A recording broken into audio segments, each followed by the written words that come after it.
Can everybody hear me okay? No.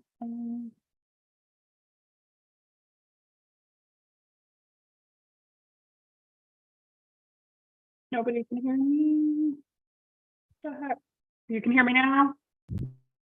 Okay. I was like, I was just in a meeting and it was working. So, all right. Welcome. I will call this meeting to order right at 1 o'clock. We do have quorum. Thank you. So first up is the agenda. And do I have a mover and a seconder to approve the agenda as it stands? I see Dorothy Ann and Regan. And then all in favor? Perfect, thank you, that carries. Moving along to our confirmation of minutes. Do I have a mover and a seconder to approve the minutes of our committee meeting that was held on May 2nd? I see Susan and Councillor Tozo. All in favor on that? Perfect, thank you. Next is our disclosure of pecuniary interest. Are there any disclosures today? Being none, I have yet to have one, so that's a good record to have. Next is delegations, and we do actually have one delegation today. So I invite Joseph Dowser to speak to the committee regarding the accomplishments and planned activities of the Kingston Area Taxi Commission.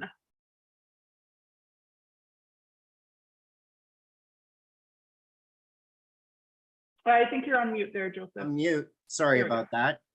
I was just checking the audio mic to make sure everything was working. So I will begin. So thank you, Madam Chair, and through you, good afternoon, committee members. Now, I must admit that it is always a great pleasure to have an opportunity to provide and present to you updates and exciting initiatives regarding accessible taxi service and respecting our accessible communities. The Kingston Area Taxi Commission is dedicated to our partnership with this committee and the open door communication between us. The key here is always communication and cooperation, and in doing so has led us all to continued progressive growth, awareness, and most importantly, the implementation of solutions. This committee and its members know that our commitment to all matters of accessibility always remain paramount, and this will not change. For this commitment of ours has been put to paper and is now formally part of our bylaws, ensuring that our cooperation does not diminish over time. We are aware of and understand that our accessible communities have their individual challenges, where one person's minor obstacle is another person's Everest. Open doors of access to the commission or its accessible committee, thankfully, is not on such a scale as mountains. And with the upcoming launch of our newly designed and modernized website, which offers increased accessible options for ease of use and an inclusive experience, allows for further cooperation between the commission, industry, and communities in the form of communication, consultation, and access to information. Our estimated launch date of our new website is within the next 3 weeks, if not sooner, and we will forward communications to this committee for sharing with others and the go live date. I'm sure everyone here is knowledgeable of the saying, the whole is the sum of its parts. The commission understands that, and by us viewing our programs, initiatives, and services through the lens of accessibility has brought forth a greater sum of parts for a stronger whole. In keeping in line with our progressive growth towards accessible transit options, if you recall from our last meeting, the Kingston Area Taxi Commission entered into agreement with Loyalist Township to provide accessible taxi service in parity with the $3.25 fare rate of the Kingston Transit, thus permitting residents of Loyalist to travel within the jurisdiction of the Taxi Commission via taxicab at a substantial subsidized rate. Now, I am pleased to announce another addition to this transit program, whereas the Kingston Area Taxi Commission has also entered into agreement with the City of Kingston to provide the same subsidized taxi services to residents of Kingston and our accessible communities.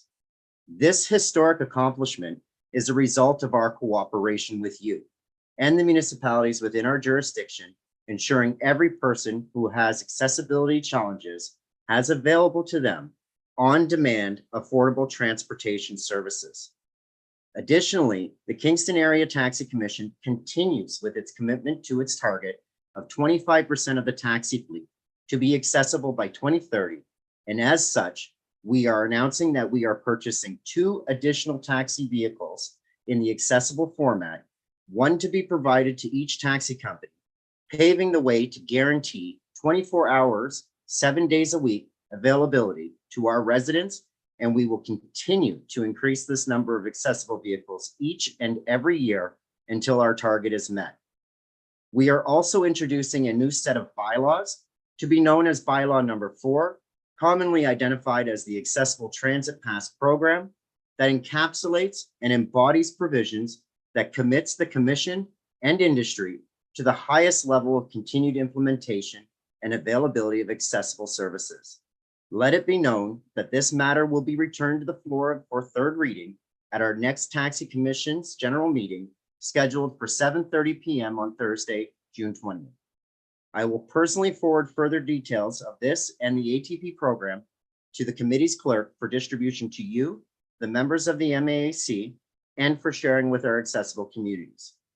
In conclusion, it is essential to point out that our accomplishments and monumental strides towards a progressive and fully inclusive experience regarding accessible taxi service and respecting our accessible communities would not have expeditiously come to fruition without the spirit of cooperation.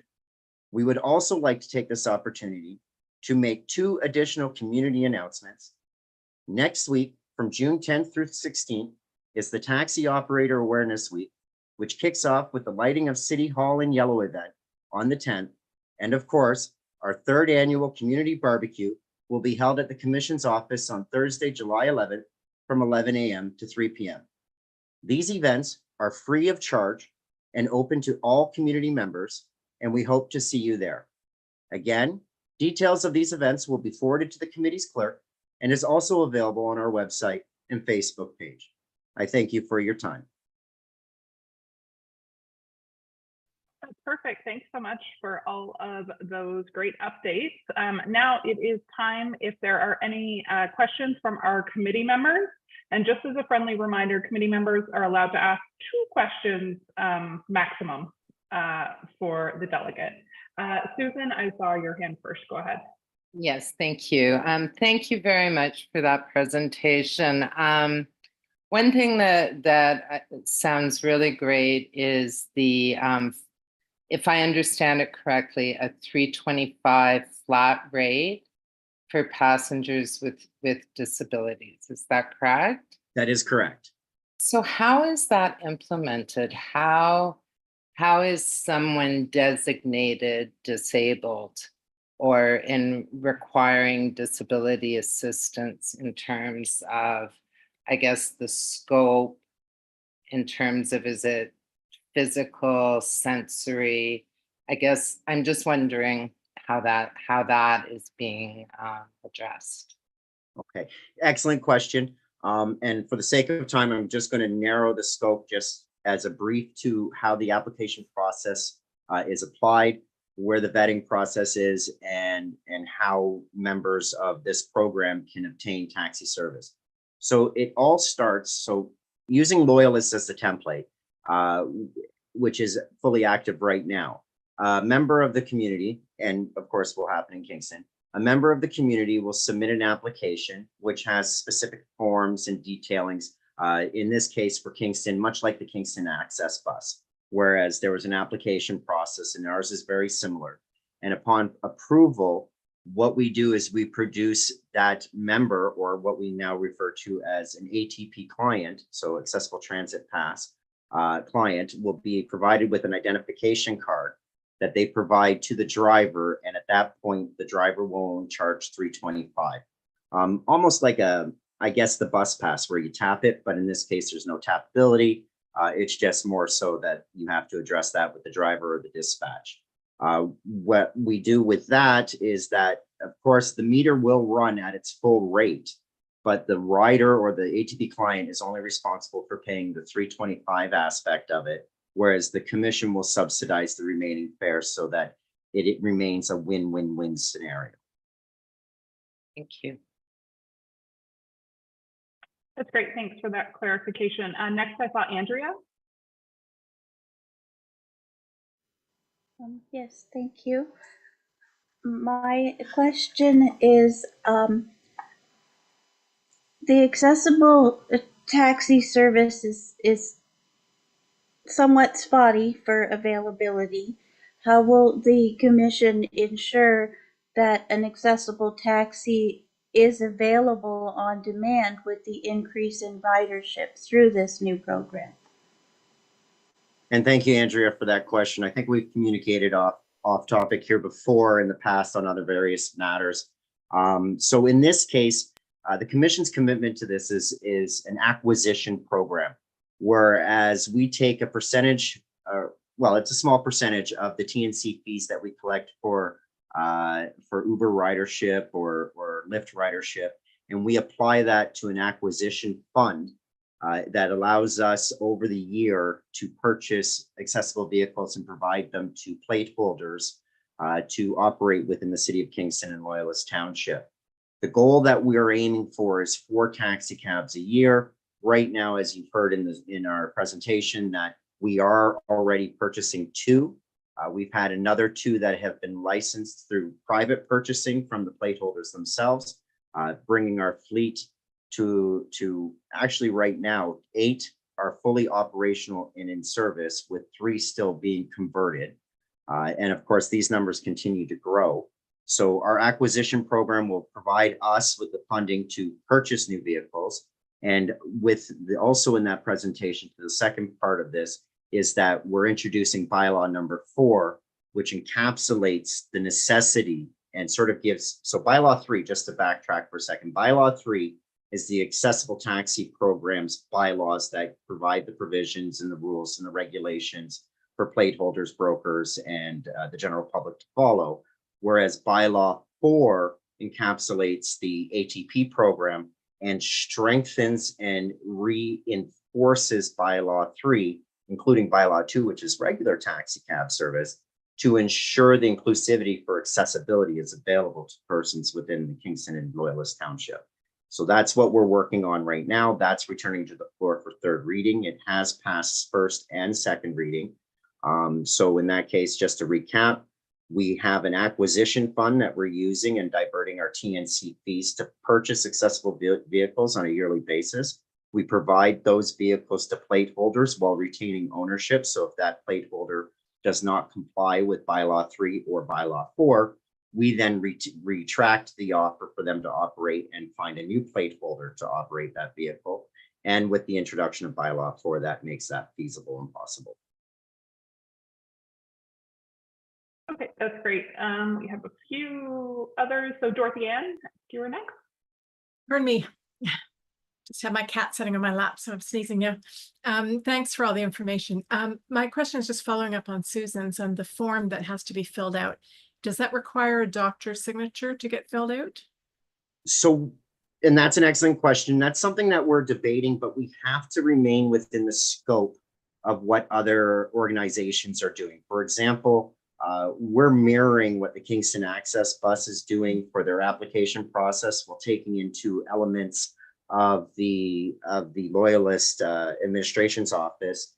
And through those collaborations of the forms, there is a component where a doctor, for severe, depending upon the severity, where a doctor's sign off is required, Right. but it's not, and I'm only speaking, loosely here with this respect, is that it's not 100% contingent on a doctor's sign off, but it does help to the credence to make sure that it is a legitimate claim. Because, and I feel terrible for saying it in that aspect, but there are many people that may take advantage of a program that should be reserved for those who do require it or do need it. So It's just the impossibility of getting a form filled out if you don't have a family doctor, which I fully understand that. I've been in Kingston 14 years now, and as Councillor Tosa will contest to the meeting on Tuesday, I have been in Kingston now 14 years and have no access to a family doctor.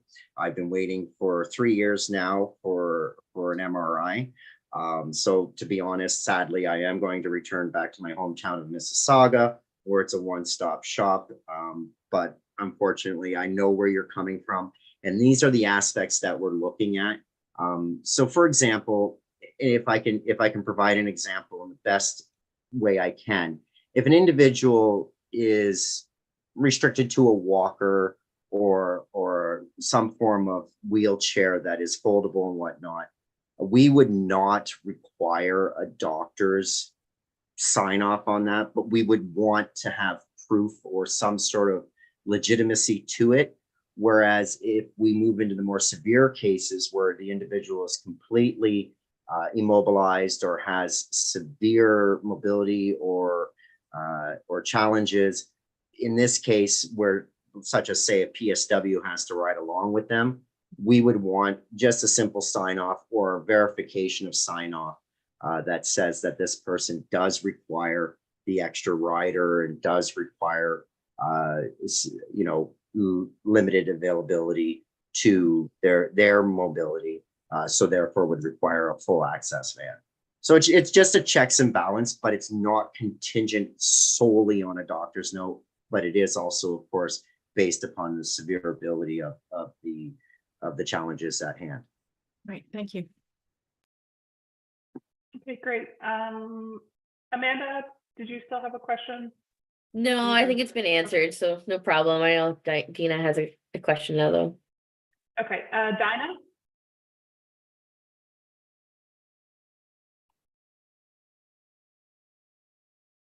Oh, you're still on mute, Dinah, sorry.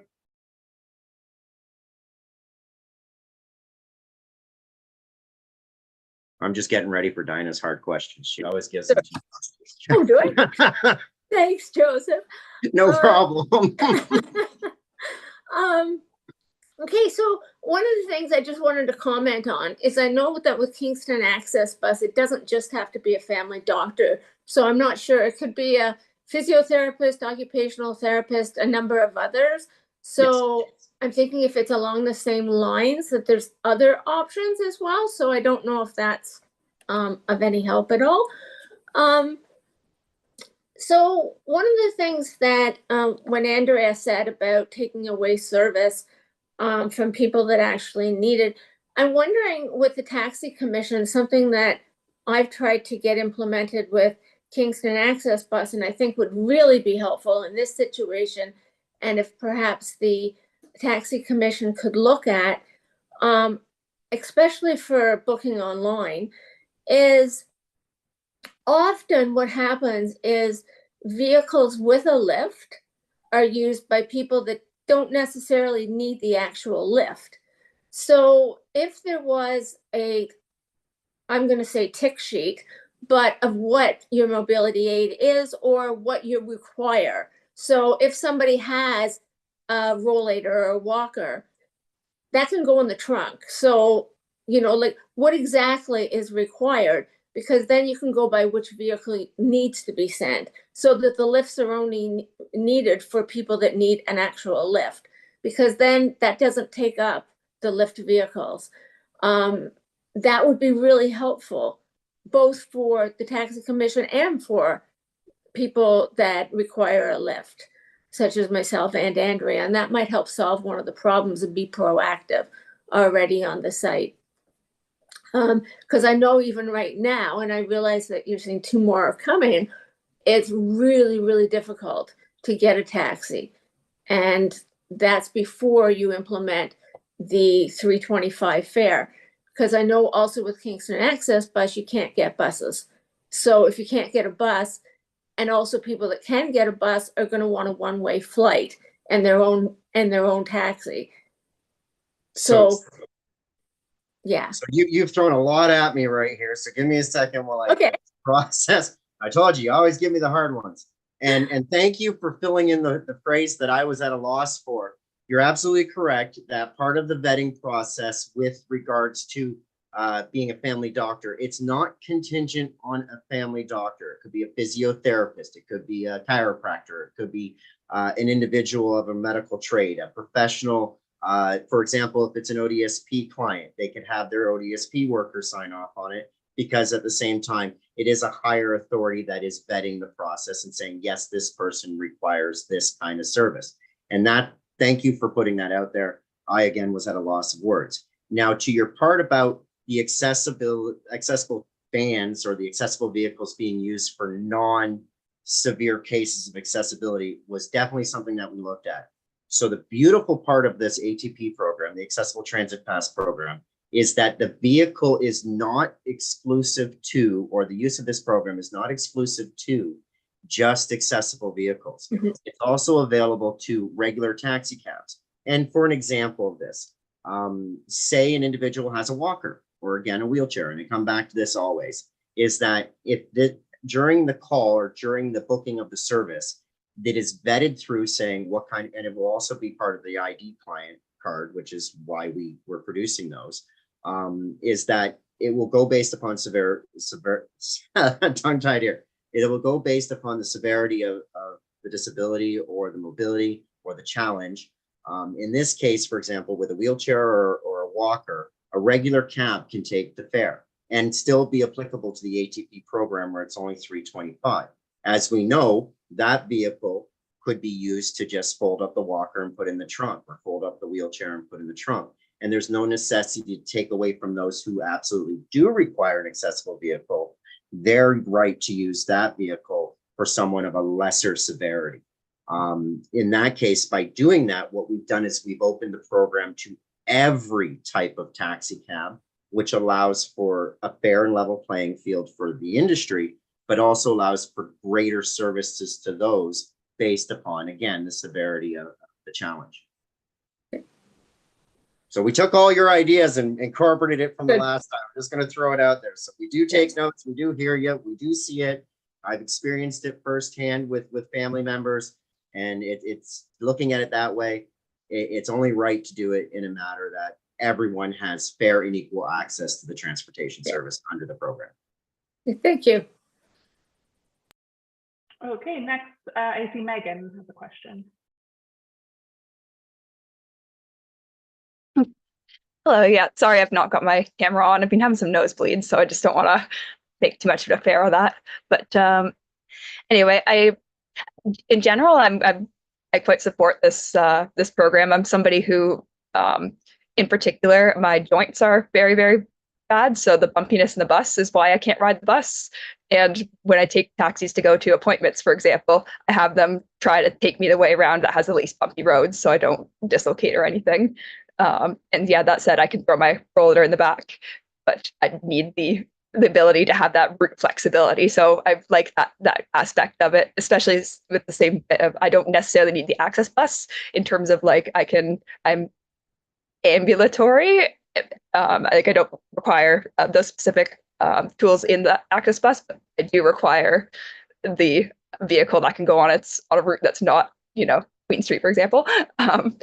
So yeah, that's to say just general support for it. I was curious how this would work in conjunction with things like taxi chits for people who are, say, leaving hospital or having them from a caseworker, et cetera. Would that program overlap in some way? I'm just curious where that sits. Thanks.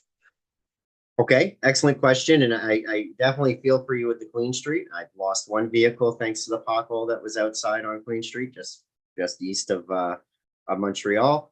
So I understand the condition and the ridership experience needs to be paramount.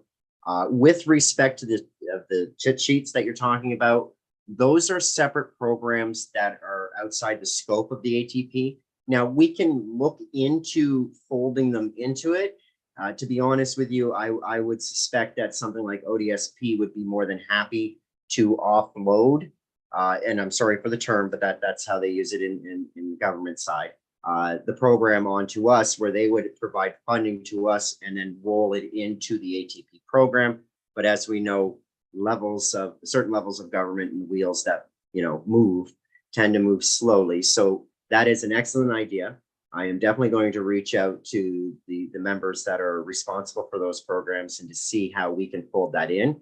And as a result of that, then of course it would still be $325, and then ODSP or the associated governing body that operates that would provide the subsidies into the same subsidy fund that operates the program. Does that make sense? Yeah, that does. I think it's for people on ODSP, they might end up in a situation where they don't have quite enough appointments a month to qualify for special transportation funding, but then some months they do. So then, Yes. situations like that where the flexibility is definitely appreciated.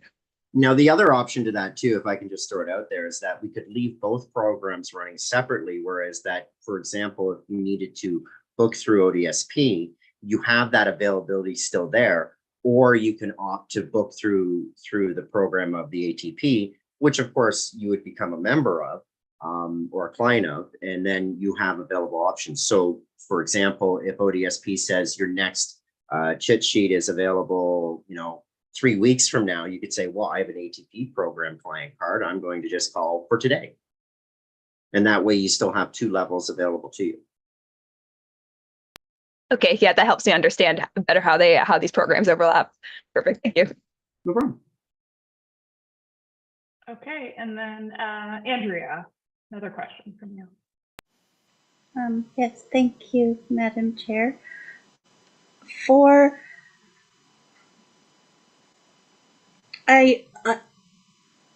I'm trying to advocate for a broader group here, so I'm using an example of a friend from another city because I don't know an example here. So this individual some days requires the power chair, some days is okay in a manual wheelchair. What if the ID card for myself and Dinah, for example, shows we're power wheelchair, which is fine, but how do we provide that inclusivity for individuals that may go back and forth? Excellent question. So the taxi in itself is a service. And if you think about it from that kind of an aspect, and I'm just paraphrasing here to the best that I can, your initial application would put you at requires an accessible van. Now, you have the right in the provisions of our bylaws to request a different vehicle. So in the case, you're automatically reserved by that client card saying you are due an accessible vehicle. But say, as you're put to your example, your friend might say, today I only need my wheelchair. You could, at the time of booking, say, I do not require an accessible vehicle. I just need a regular cab, and a regular cab will be dispatched to you. So the options of service are available to you, but cannot supersede someone else's requirements. So if I were a member that had a walker, I could still ask for an access van, but if they're already pre-booked with an ATP client that requires them absolutely, the priority would go to them.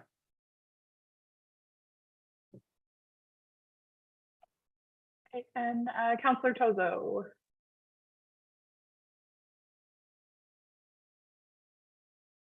Sorry, I had to take myself off mute. Thank you, Mr. Dowser, for your great presentation, as always. And I feel a little personally attacked about the state of our roads. I wasn't aware they were in poor condition. Ouch. It's nothing against the city of Kingston. It was we're doing our best. Doing the development, they had a little humor there. My question is there geographic limitations in where you can use this service? Kingston Access Bus, and I know that some of the problems is that they limit the service area, at least point of origin from Kingston proper. But could one take a cab for $350 to Gananoque for an appointment or something, or are there limitations within the city of Kingston or broader area? Excellent question, and you're trying to touch and base to our future ideas, which is perfect. So I can put that out there as well because you've asked the question. Thank you. So right now, the limitation is within the jurisdiction of the KATC. But the beauty of it is that, say you were a resident of Loyalist, you could travel into Kingston and do your appointments, and then, for example, come back from Kingston into Loyalist and still only pay the $325, and that's covered by the Loyalist ATP program. Whereas a resident of Kingston could go into Loyalist, have their appointment or their friendly visit with a neighbor or a family member, and still have access to come back into Kingston from Loyalist under the Kingston ATP program. So we've rolled them all in together. Now, what we've looked at is that we do see that there are clients that have to go to Napanee General and sometimes have to go to Gananoque's specialist doctors that are out there. And what we've done is we brought the ATV program where the 325 will cover you to the boundary line of our jurisdiction. And then it's the regular fare moving forward to the destination. But in future sense, we're hoping to work something out with Gananoque and Napanee and North and South Frontenac, where we can extend our boundaries and have them join into the program to provide the same kind of subsidies that we could pay out to the industry to allow an individual in the best case scenario to go from Kingston to Gananoque for 325, where the remaining fare would be subsidized, and from Gananoque to return to Kingston. But of course, that also, if we bring Gananoque into the fold and if they're willing to do so, then what happens is Gananoque residents would also have the opportunity to bring their residents into Kingston or Loyalist. And so the whole goal is to make the community stronger by providing an accessible service that's affordable, but we want to expand over time to make sure that everyone in the region has the ability to get to their caregiver or to their family event or to their personal event of what sort, if that answers your question.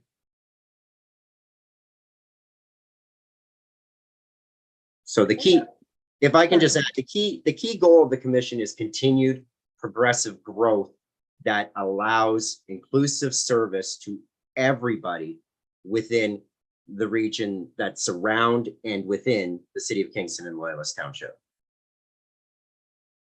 We don't want any barriers. That's the bottom line. That's great. Thank you so much. That was lots of great questions from our committee. Seems to be a hot topic and lots of great things coming out of that. So I appreciate that. I don't see any other questions before we move on. So thank you so much, Joseph, for joining us today. And thank you everybody for having me once again. It's again, a great joy to see all your faces, and I'm happy to always provide information. Anytime you need to reach out or to ask questions or need more information, phone is always attached to my hip, but please not after 4 a.m. I need some hours of sleep. I do appreciate all your time, and I wish you all a glorious day, and we'll see you in a better future. Great, thanks. So moving on in the agenda, we do actually have a briefing as well. So one briefing, so I invite Spiros Canellos and Jeff Rempel from Facilities and Construction to present to the committee regarding the facilities management and construction services update. And there is also a report along with this. So again, we'll have questions at that time as well, but yeah, take it away, Jeff and Spiros. Thank you. Through the chair, we'd like to thank the committee for giving us this opportunity to present this briefing. And we'll start. Next slide, please. Today in our briefing, we're just going to talk about some 2023-2024 construction project highlights, some ongoing construction projects, and some upcoming projects. And we're also going to just talk about some training that staff have taken, and then questions and comments. Next slide, please. Some construction project highlights from 2023 and 2024. At City Hall, we installed the graspable handrails for the main staircase that go from the first floor to the second floor. We've installed the exterior wayfinding signage at the front door, the Market Street entrance, and also the ramp along the Brock Street side. We've also are currently working on revised signage for restrooms to include all gender, and that work is underway. Next slide, please.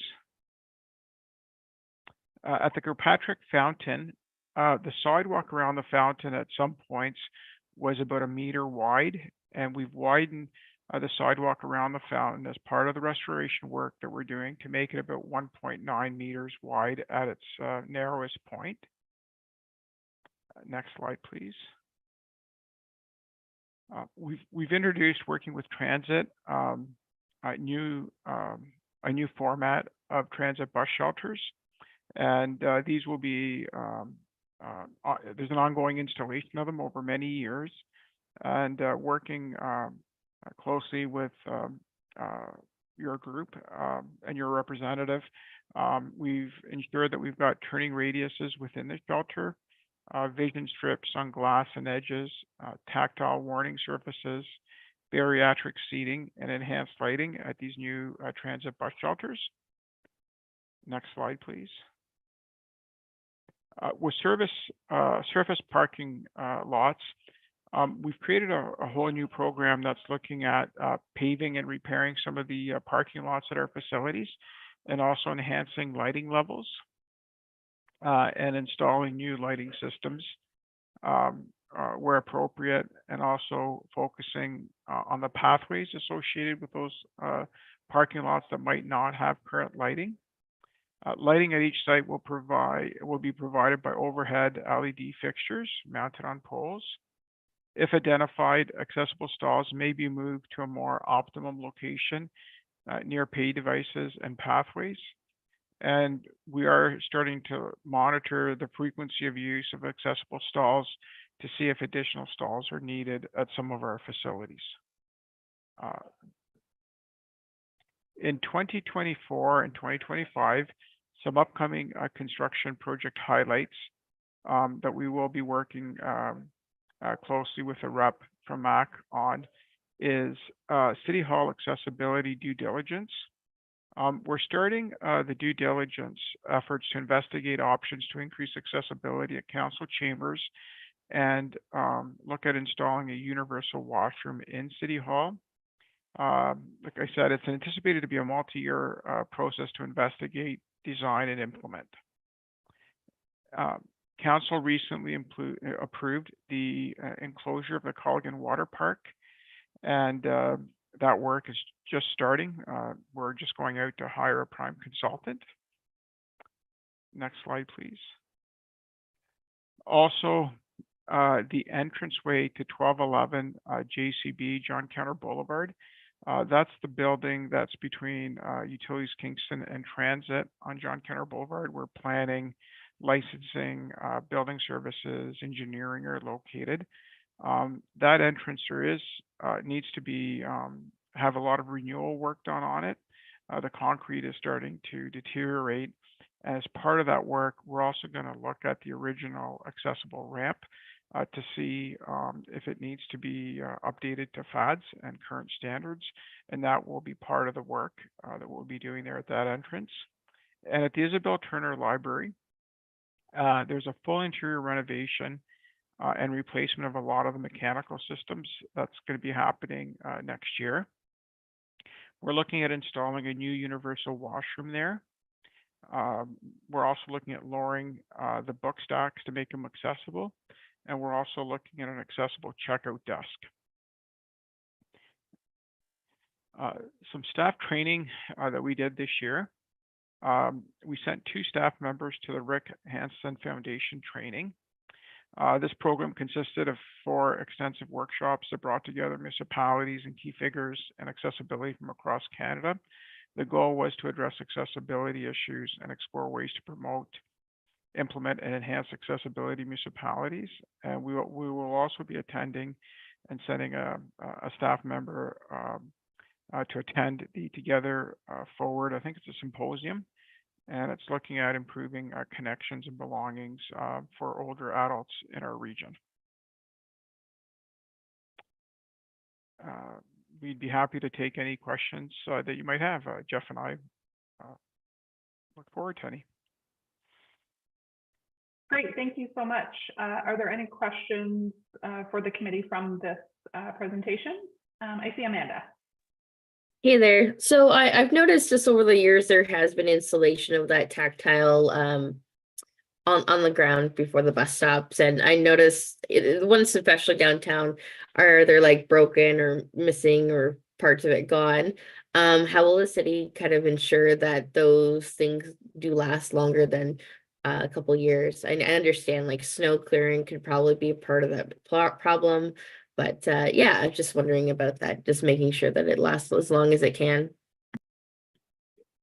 Yeah, part of that work is part of the ongoing maintenance of the infrastructure. Our team is installing these new facilities, taking into account the needs to maintain them and trying to make them as durable as possible within a feasible budget. And a key thing for maintaining as these strips and other parts deteriorate is bring them to the attention of Public Works and Transit, and through the customer service protocol, having them addressed or at least being identified that need to be identified, to be worked on or repaired. I'll just add to that, that some of them are actually designed to perform that way. That in some instances, the tactile strips are very soft, a different texture, so it's not hard. So they are expected not to last terribly long, depending on the winters that we get. So yeah, absolutely, like Director Canellis mentioned, submit a request to customer service, and it'll be repaired. Dinah. When you mentioned in your report about the surface lots, it was lots, but it only showed KGH. Is it actually doing more than one surface lot, or was it just referring to that one? We've got two kind of surface lot programs. One is working with parking and looking at their surface lots, and that is the main one that we're focusing on with parking for enhancing it and then lighting the pathway. And then for our facility parking lots that fall under our portfolio, we're also looking at, as we're repairing them, patching them, like Center 70 is a good example. We just repaved that entire parking lot and redid all the pavement markings there. We're also looking at enhancing them by relocating or increasing the number of accessible stalls, and any modifications that we could see are needed as part of this program. Yeah. So it's not just replacing like for like. We're looking at to see if there's any ways we could modify the lighting or the pavement markings. I'll add to that if I could just jump in quickly. We're working with Andy and Renee a lot on these, and I know they can sort of attest to this. We're looking at all the city public parking lots. We just showed the KGH lot in this example because that was sort of our most challenging one that we've worked on to date, finding that sort of balancing point of the light level that wouldn't detract from the park, but also makes it bright enough. But we are looking at all of them. I want to say it's like 5 or 6 public lots that we're looking at with Andy and Renee. So if there's a public lot with a lot of issues, other than contact us, is there another way to get through? If there's been a lot of reports to contact us with a public lot.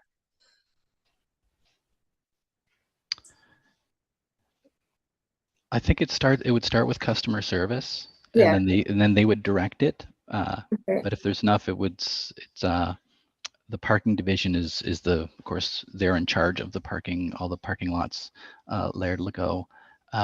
But when he needs assistance with a project, that's when FMCS comes in to help them with the design standards, because we're so familiar with FADs and then the construction industry. But he is our client at the parking division. So start with customer service and then reach out to parking. Okay, thank you. Susan. Hi, thank you. I just had a clarification. When you refer to enclosing the Culligan Water Park, I'm just trying to understand what the implication of that is. Like, in what way is it being enclosed? The objective there is to literally enclose the pool. So the pool and the area around the pool that already has the concrete flooring, it's to take that space and put an enclosure around it. There's not going to be significant additions added to the facility or significant changes. It's literally enclosing the pool, so we can go from maybe a 3-month season to a 12-month season and increase the programs that are offered all year round instead of just the summer season. Okay, that's what I wondered. Thank you very much. But that pool does have accessible access. So now you'll have accessible access to that pool year round. I haven't actually submitted the request for a MAC rep because I'm just, like Mr. Canellis mentioned, I'm just looking for an architect now, but I will be submitting that request to Clerk Oche shortly. That's fantastic. I live very close to there, so I was curious if that meant it was available year round. Thanks very much. Megan. Hi there. So I suppose this is just a bit of a clarification question, but I've been over by the Henderson transit station, and I've noticed that, I mean, there's parking that takes care of the parking, and then there's facilities that takes care of the transit, and then I reckon Public Works that takes care of the bike path. But what happens in terms of the multi-jurisdictional bits of, for example, the gravel on the pavement, the gravel instead of pavement ends up spilling out onto the bikeway, making it really kind of dodgy. But then, it's not really anybody's specific jurisdiction, but then again, it kind of needs to be. Do you see what I mean? Anyway, thank you. Yeah, no, that's a great question, because when we built that bus shelter, we had the sort of same questions ourselves.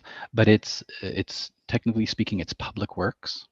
So Public Works takes care of removing the trash from the bus shelter. They take care of shoveling the snow around the bus shelters, and they take care of shoveling the snow on the multi-use pathway.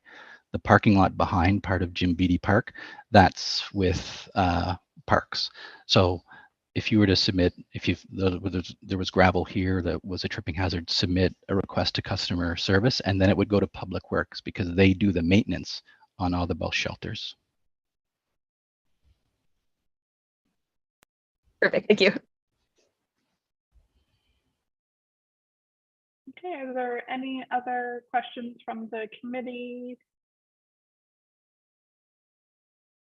This sort of leads it in. Again, most of the things I think that were covered are also in the update report. So technically within 7A, did staff have anything else to add from the report itself?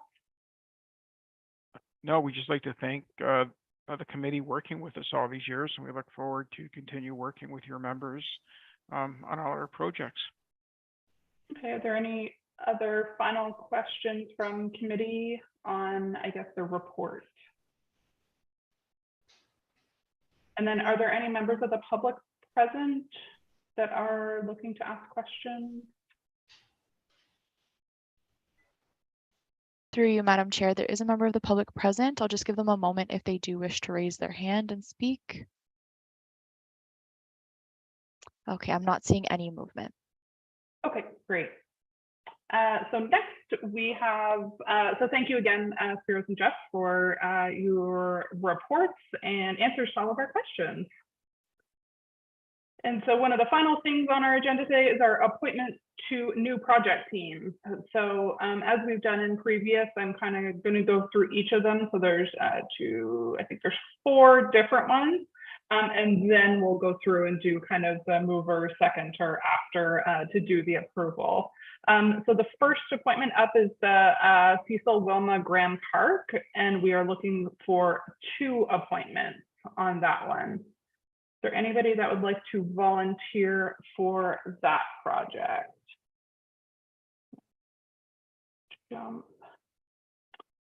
I see Andrea and Regan.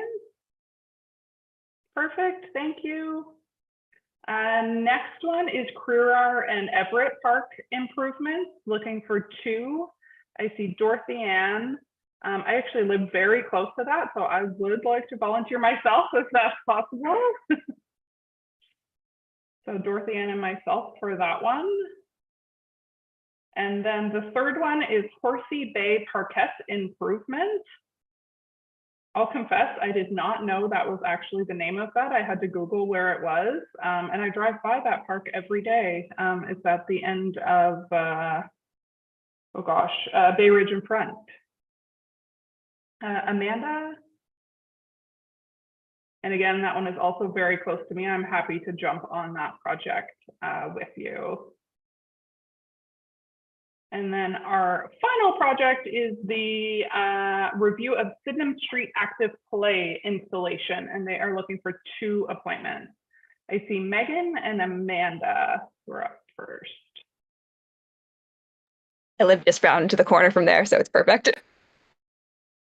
And I think that is it. And again, friendly reminder, there are always projects coming on. So if you didn't get to volunteer this time, there will typically always be some every meeting that you can volunteer on. So now I just need a mover and a seconder to approve the appointments to these project teams. And I saw Dinah and Councillor Tozo. All in favor of those appointments? Perfect, that carries. The last little bit of the agenda will move quite quickly. There are no motions, no notices of motion. As far as I know, there has not been any other business brought to my attention at this point in time. There's also no correspondence. We now have a little bit of a summer break because our next meeting is scheduled for Thursday, September 5th.